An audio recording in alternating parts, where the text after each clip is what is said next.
Here is the first 11 rows of the simplest Tunisian scarf in the Tunisian smock stitch. Just to get you started, go ahead and start with the chain 2.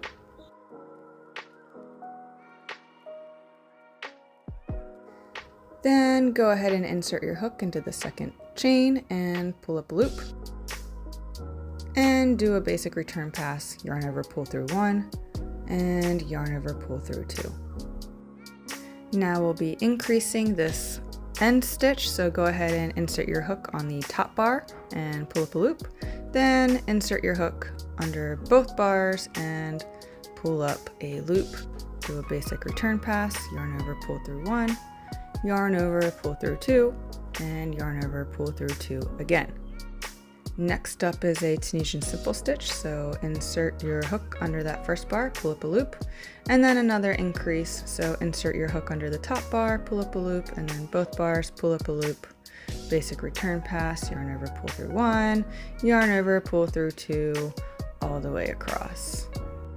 Now we can start the smock stitch repeat, beginning with a Tunisian simple stitch 2 together. So insert your hook under both of those bars and pull up a loop, followed by a yarn under. You'll want to hold that yarn in place while you do your increase.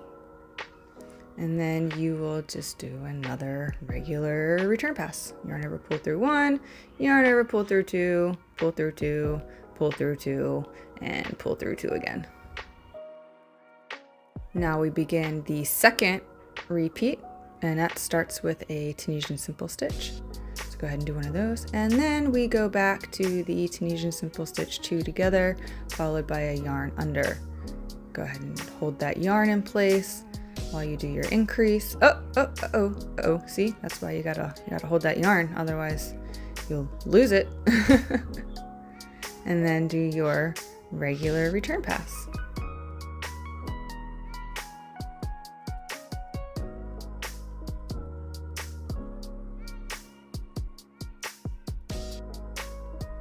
Very easy, very easy. So let's go ahead and do our simple stitch 2 together. Pull up a loop, yarn under, hold the yarn in place while you do the next 2 together. Pull up a loop, yarn under, hold the yarn in place while you do your increase. Pull up a loop, pull up another loop, and do your regular return pass as normal. It doesn't really look like much yet, but it will. It will.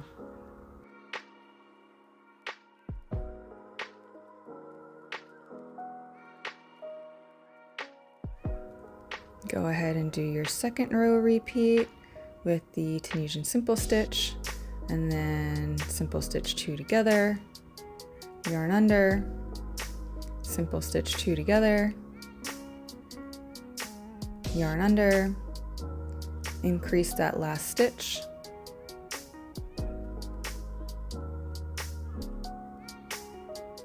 and do a regular return pass.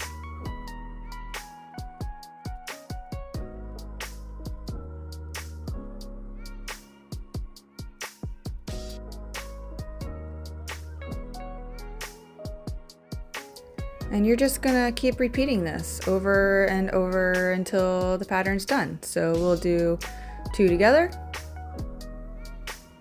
and then a yarn under, and then 2 together,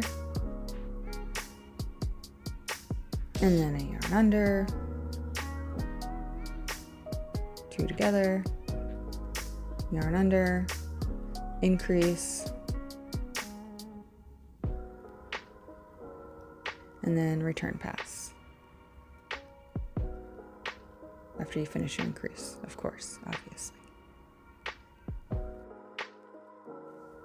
If you feel like you have a good enough understanding and are ready for the bind off, go ahead and skip to the 8-minute mark where I go over that. Otherwise, just keep watching until you feel comfortable with this technique.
Now let's go over the bind off. It's really easy. I do slip stitch bind offs, so you'll see me do that.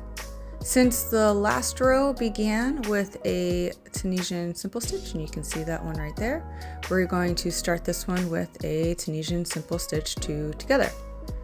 So do that and then just pull it all the way through. We're going to do a chain 1 to make up for the yarn under, and then we're going to do Tunisian simple stitch 2 together, slip stitching right straight through that loop again, and another chain. We're going to do another 2 together and pull it all the way through, creating a slip stitch, and another chain, and another 2 together all the way through into that loop, and then a chain, and another 2 together all the way through into the loop, one more chain, and then go ahead and insert your hook under both bars in the last stitch. Don't increase here, just bind it off. And there you have it. You can also start the bind off with a Tunisian simple stitch slip stitch if you need to. It's no big deal, you know, it's just that's what makes this so great, is that you can do it however you need to.